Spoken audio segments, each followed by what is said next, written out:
Hi there everyone. This morning I woke up and I thought today is a good day to bake my blues away. And I thought there might be some of you who want to come along for the ride. So please join me in the kitchen for one of the easiest, most delicious, and inexpensive coffee cake recipes you're ever gonna try. Personally, it is my very favorite coffee cake. You're not gonna believe how wonderful it tastes and how simple it is. These are ingredients everyone has in their pantry at home. It's not tricky to do. So please pull up a stool to my counter and let's bake.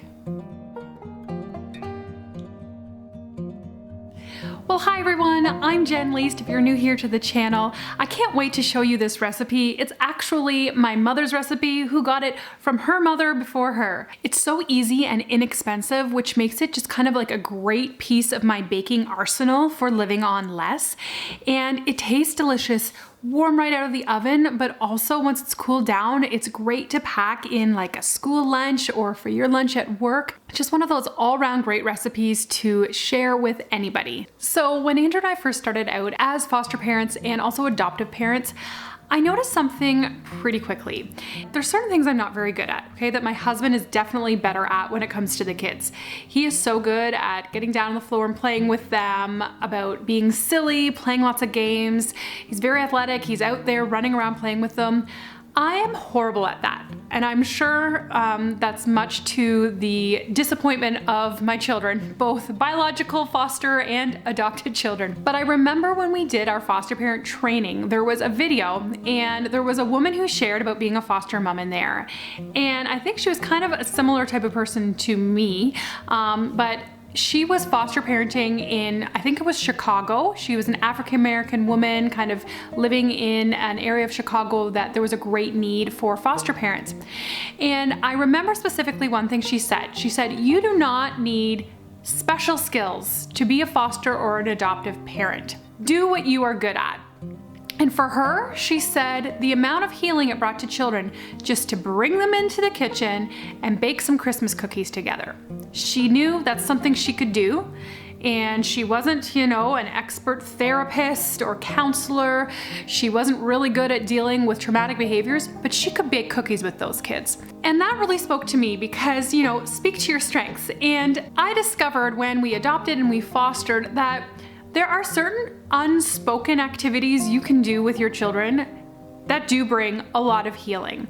And when you bake something for somebody, or when they come home from school, or a partner comes home from work and they can smell that familiar smell of something they love, it just does something. It brings their anxiety levels down.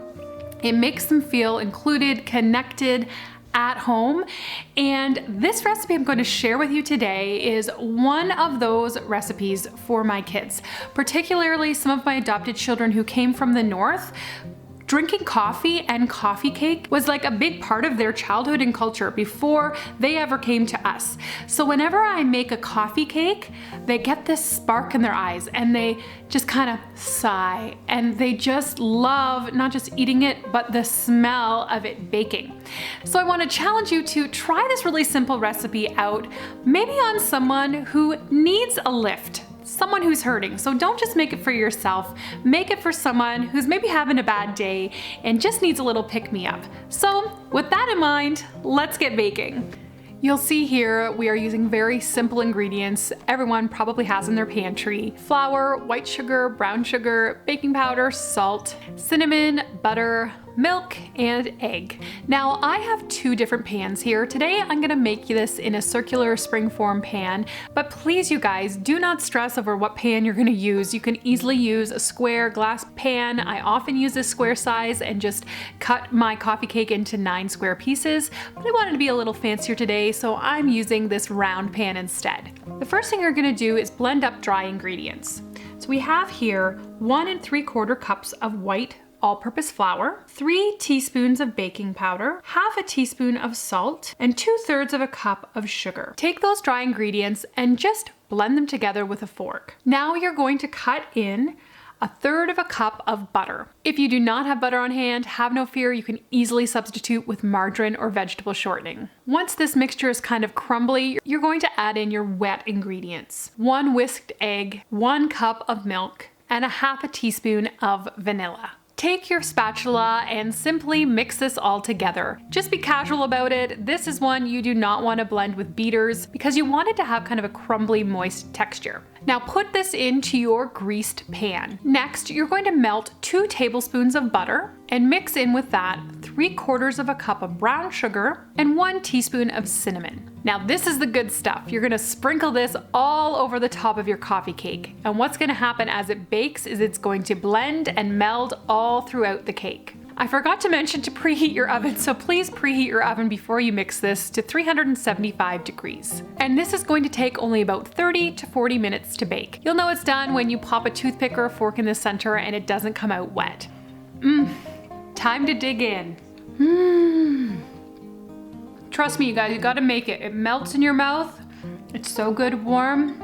I'm gonna invite my whole family to come and join me at the table so we can each enjoy a slice.